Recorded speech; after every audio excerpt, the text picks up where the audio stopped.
আজানের সময় আকাশের দিকে তাকিয়ে একটি দোয়া পড়েন, আপনার সব দোয়া কবুল হবে। আল্লাহর কসম করে বলছি, আল্লাহর কসম করে বলছি, পরীক্ষিত আমল এগুলো শেয়ার করে দিবা। তুমি আমল না করেও সওয়াব পাবা তোমার একটা শেয়ারে। এটি যদি শুনে অন্য কেউ আমল করে তুমি আর সওয়াব পেয়ে যাবা। আজানের সময় যখন আজান হয় তখন আমরা কথাবার্তা বলি, এগুলো অনুচিত। আপনি আজানের সময় আকাশের দিকে তাকিয়ে একটি দোয়া পড়বেন। এই দোয়াটি আমরা অনেকেই পারি। এখন বলবেন হুজুর কমন পড়ে গেছে দোয়া। আমরা অনেকেই আল্লাহ তাআলার কাছে এটা ওটা চাই, কিন্তু সঠিকভাবে চাইতে জানি না।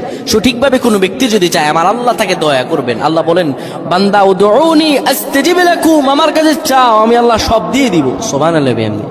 যখন আপনার আজান হয়, আজানের সময় আপনি আসমানের দিকে তাকান, তাকিয়ে আপনি বলুন, পড়তে থাকেন, আল্লাহুম্মা আনতা রাব্বি লা ইলাহা ইল্লা আনতা খলাকতানি ওয়া আনা আবদুকা ওয়া আনা আলা আহদিকা ওয়া ওয়া'দিকা মাসতাতা'তু আউযু বিকা মিন শাররি মা সানা'তু আবু'ু লাকা বিনি'মাতিকা আলাইয়া ওয়া আবু'ু বিযানবি ফাগফির